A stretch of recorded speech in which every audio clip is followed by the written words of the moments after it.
On today's special Advent episode of Get Your Spirit in Shape, we talk with Desiree Segura-April. Desiree and her husband are United Methodist missionaries serving in Honduras. Desiree shares with us about her life growing up in the Pacific Northwest and how those experiences continue to influence her current ministry of helping at-risk children. Desiree, welcome to Get Your Spirit in Shape. Thanks for having me, Crystal. Of course. Desiree, you and your husband are a missionary team working together in Honduras, and you met in Costa Rica, and now you're working together in that region of the world. Can you tell us how that came about? Sure. I was in a semester abroad when I was doing my undergraduate work, and it was called the Latin American Studies Program. And I lived with a pastor's family, and my husband attended their church. And we were actually both studying sociology. I was studying sociology and anthropology, and they thought that was so strange because in Latin America, a Christian studying sociology didn't really go together. So they thought we were both strange, so they said we needed to meet, and we struck up a friendship. And several years later, we ended up getting married, and we've actually been married for, oh gosh, this is bad, I'm not going to remember, 27 years, I think we're going on now. So we've had a lot of different experiences serving in Latin America and in the United States. And he actually started first with Global Ministries. I was teaching at Fuller Theological Seminary full-time, and he was an adjunct professor there when our son was born, who just turned 10, so that was a little over 10 years ago, and I wanted to take a little time off. So he had applied to Global Ministries actually a couple years earlier, and they finally had a spot for him, so we decided to go back to the field at that point. And I took a term off, and then after our first term where he was posted to the Dominican Republic, then I joined and became commissioned also, and we've been in the region ever since. We're actually both regional missionaries, so we serve all of Latin America and the Caribbean, and right now we currently live in Honduras. Wow, that sounds like that's a big appointment, that whole region. So are you traveling between countries all of the time? Is that what that means? Well, pre-pandemic, yes, we traveled some, and we already were doing a lot virtually, like everyone has now learned how to do, I think, over the last year and a half or so that we've been dealing with this global pandemic. So yeah, we would go and work with different partners in the region and do intensive trainings and courses and different things like that, and then follow up via virtual methods. So for the last year and a half, we are not allowed to travel at all. Global Ministries is wanting everyone to stay safe, and so we are not allowed to travel even within Honduras. So we've been doing everything virtually, and we've had to adapt just like everyone around the world and figure out how to make our trainings be done via the internet and Zoom and readings and online platforms. So you mentioned that when you were in school, you studied sociology and anthropology. How has that interest and study and work that you've done in the past, how does that play out now in the work that you do for the United Methodist Church? Sure. Yeah, all of my studies have really been helpful. I actually have a PhD in intercultural studies from Asbury Seminary. So the sociology, the anthropology, the intercultural studies in my PhD work, my research was focused on the girl child in Latin America and mission with girls in particular. And so all of that lays a wonderful foundation for understanding the people that we work with in the region, for understanding the different variety of cultures. Of course, I speak Spanish, so that also helps. And I think it really has prepared us to be able to work across cultures and to try to be doing mission in a way that's more mutual. We think of it as partnerships. We think of it as we're all learning and growing together and participating with God in God's mission. And it's just a privilege to be able to do that. So you mentioned the work with the girl child, and I read that a lot of your work is helping at-risk children, especially girls, perhaps because of your interest. How does that fold into what churches are doing there? So yes, my area of emphasis, the regional office for Latin America and the Caribbean we right now have about 4 strategic priorities that we're emphasizing. And one is children at risk and mission and ministry with children at risk. And so that's my area that I focus on. And I work mostly actually with other people who work with children and youth at risk. And we use the UN definition of children. So it's anyone who's a minor. So it's really children and youth is the way we would probably understand it in the church. And the idea is that I'm helping pastors and lay leaders, Sunday school teachers, superintendents of Sunday school programs, sometimes people working with other types of ministries that work with children and youth, to create more holistic ministries, to understand their context, to understand what's going on with children in their areas. Unfortunately, the majority of our United Methodist churches throughout the region are planted in neighborhoods and communities where pretty much all of the children would be considered children at risk. So even just the children that come to church on a weekly basis, as well as the children in their neighborhoods and communities, have a lot of needs. So a lot of what I do is training and workshops and hands-on resources and ideas to help them to understand those children, to understand the different challenges that they face, and to help do ministry in a way that's holistic and meets all of those needs and challenges.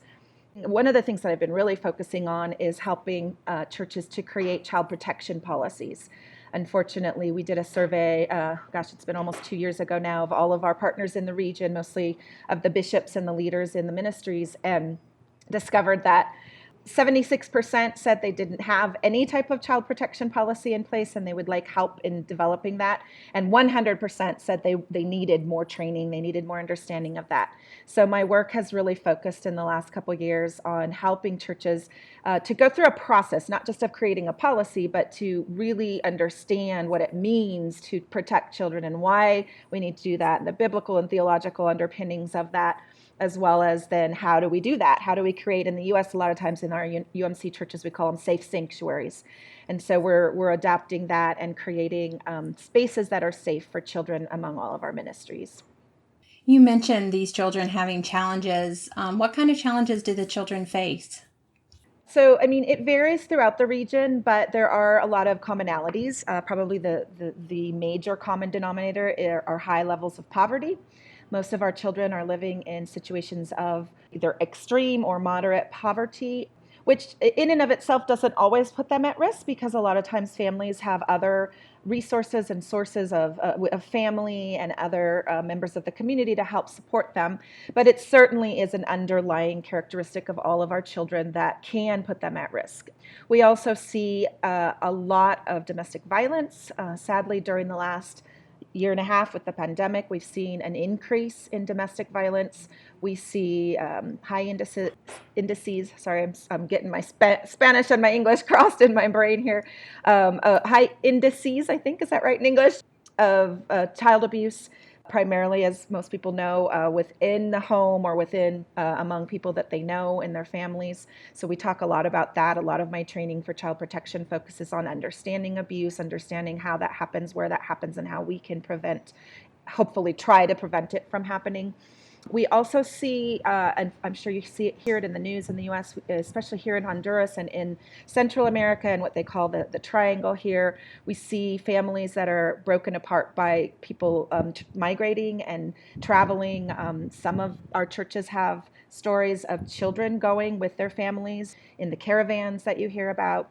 So, of course, that certainly puts them at high risk. We have a lot of gang violence as well in the region, and children are at risk for either being recruited by gangs or having things happen to their family as a result of the control of the gangs in their communities. Unfortunately, I could keep going, but that gives you just a bit of a panorama.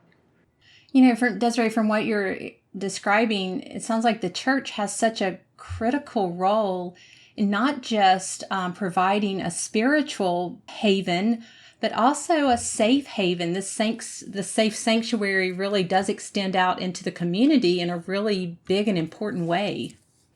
Yes, that's something that we would like to see happening more and more, certainly, but it's beginning to happen. Some of our churches have feeding programs for children where they receive them and provide meals for them. And of course, with COVID, it has been really difficult because a lot of restrictions were in place, especially the first about 9-10 months here in Honduras in particular. they had to close everything down. And so we saw a lot of children going without meals that were used to getting their meals. So yes, absolutely. The church is not just about Sunday school in Latin America and the Caribbean. It really has to be much more than that. We have many opportunities for ministry that go beyond the four walls of the church building or the Sunday school room. Well, I understand that you grew up in the Pacific Northwest, that you're a member of Covenant United Methodist Church in Spokane. Can you tell us about your childhood and growing up in Washington State, and especially about any experiences that impacted your faith?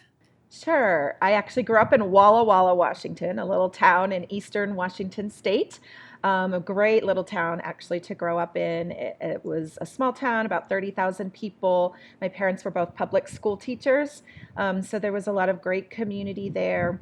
I grew up pretty much always going to church. My mom tells me, I don't actually remember it, that I made a confession of faith at the age of 5 and gradually grew in my faith through that. But probably what was even more formative, I was in high school and I went on my first short-term mission trip within the United States, but it was to the Crow Native American Reservation in Montana, also part of the region. And that was really formative in my faith to see. Actually, it's kind of amazing when I think and look back that I was working with children, and they were a lot of children at risk, but also vibrant and full of life.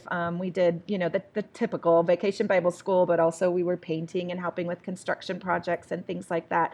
And I was really impacted by that. It was very formative. It made me really want to be a part of God's work and be able to work with children and their families and help them to just walk alongside them and to see how God was moving in their communities and to move towards more holism, more shalom in their lives.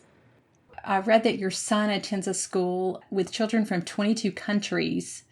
That must be such an amazing experience for him and for you too, as for your family. Unfortunately, for the last year and a half, we are homeschooling him because the school went all virtual. But before that, yes, it was an amazing experience to be with kids from all over the world. It's one of the international schools here in Tegucigalpa, and a lot of the diplomats' families from all the different embassies in the capital city have their children there, as well as Honduran children, as well as there are quite a few NGOs, nonprofit organizations, and other governmental like USAID and things like that who live in this area of the country. And so a lot of those children were there. And I think one of the main experiences, and then before when we were in Nicaragua, he also went to an international school that was amazing and also just expats from all over the world. And I think what has really helped, it has been a real blessing and help for him because he doesn't even question people being different. Like that example I gave from my childhood. It's just part of life that people come from all over and speak different languages. And at this school, it was really amazing. The very first day we went just to visit the school, several little kids came right up to him and stuck their hand out and said, "Hello, my name's such and such. Who are you?" Because they're so used to having people come and go and from different places and cultures. And I think it's a real blessing and a real gift that we can give him to have those types of interactions. I call him my little global nomad, and he's learning to interact and to understand lots of different things and people from different places and spaces. So your son is how old? He's 10. He just turned 10. You had a pretty formative experience in your early or in your teens as far as something that really impacted you and your faith and your life calling. What kind of things do you see for your son that you may guide him into to have some similar experiences? It's funny having a kid who's a missionary kid, an MK, right? You've heard those terms, I'm sure. You sort of actually want to try to create as much normalcy and just regular life for them. And so we have tried to always have it be this is life, and this is our normal. It's maybe not normal for people who have never left the United States, but for him it's normal. I've actually lost count, but I think the last time we counted, in his 10 short years, I think he's lived in 5 countries and like 9 or 10 different houses. I think that in itself teaches a lot of flexibility. It teaches a lot of openness to other people and other cultures. And I hope that will contribute to him wanting to be the kind of person wherever he ends up who is open and loving and caring and loves Jesus and wants to serve Jesus. So far, right now, what he wants to do is be a professional soccer player. So if he ends up doing that, I mean, that's very cultural here. Lots of soccer and lots of professional teams, and he follows teams here and in Europe and all over. And he's very into that. And part of me as a mom in ministry says, oh, surely you can do something more. But you know what? If he ends up doing something along those lines, I'm sure that he can have ministry in the midst of that and have a wonderful way of sharing his faith just through his life. And we talk a lot about that we live our lives, and we try to be witness to God and God's work in our lives through our actions. And as the phrase says, when necessary, we use words. Desiree, when you tell people about what you do, what's your favorite story that you share? Oh, that's a good question. My work is not as exciting or interesting, I think, to some people because I'm not hands-on with the children, and it's training and it's working with pastors and lay leaders. But I would say probably one of the favorite stories recently that's happened, even with doing, my trainings are designed to be very hands-on, very interactive. We do a lot of games and things that we model that they can use with children and youth, a lot of like drawing and diagramming and mapping out and trying to use all the parts of our brain and all the different learning styles. And that was really hard to adapt to a virtual environment, to Zooming all the time or other platforms. But it's been really interesting to see. I'm trying to get one of our partners to get started in the process of developing their child protection policies for quite a long time. And we had it all set up for me to travel there in 2020, and then the pandemic hit. So when I first contacted them again, they said, no, there's no way. Our pastors and our lay people don't have good internet connections. We don't have the resources to be able to do it virtually. We'll just have to wait until you can come. And then time went by. Well, finally, they also had to do like everyone and figure out, okay, we have to make this work virtually. So we finally got to start with a small group of leaders in that church. And it's a long process because I really want this to become something that they don't just believe as a policy, but that they really take into themselves, and it becomes a way of life and a way of doing ministry.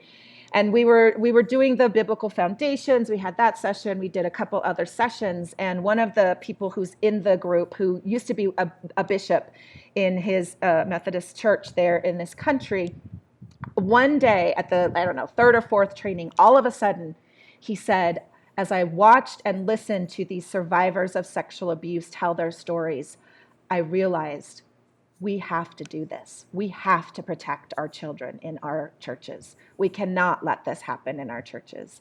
And it was like seeing a light bulb go off. And when he shared it, I thought, this is why I do what I do. This is why we're doing all of these different sessions, because I could tell him that, and I had told him that from day one, but he had to come to that realization on his own by listening to the stories of survivors. And that I think is one story of feeling very gratified that the process was working, that he was coming to these realizations on his own. And as a bishop, a former bishop, but still in a leadership role in his church, he has a lot of potential to really influence and impact the leaders there. And so him saying that and him participating, and I mean, we draw things, we do all sorts of things that are more like what you would do with kids.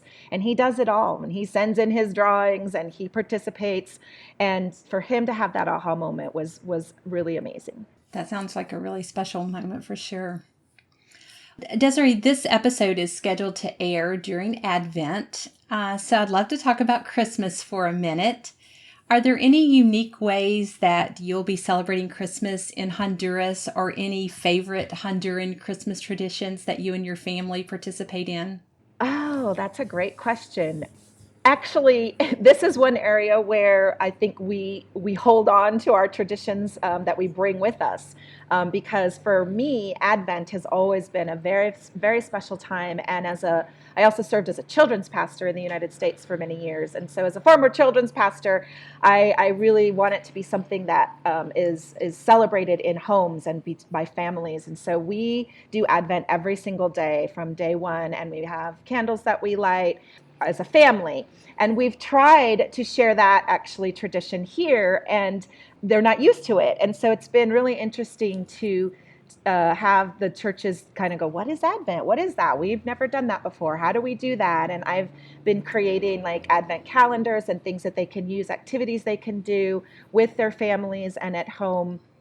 So I guess that doesn't really answer your question. It's the opposite of it. It's not a Honduran tradition, but it's a tradition from my childhood and my home and my tradition that we've brought with us that people here, I think, have really enjoyed learning about and getting to know. And it's something that I look forward to every year, getting out we have a wooden labyrinth type thing where the candle moves, and we have Mary on a donkey, and she moves with the candle, and we light it every day, and we have a liturgy that we follow. And it's been very formative for my son to learn about how we're getting ready to receive Jesus once again. And it's been interesting and fun to see here how the church has tried to adapt some of that into what they do as well. That sounds really lovely. And I can see how that would be a very special time every year when you pull that labyrinth out with Mary.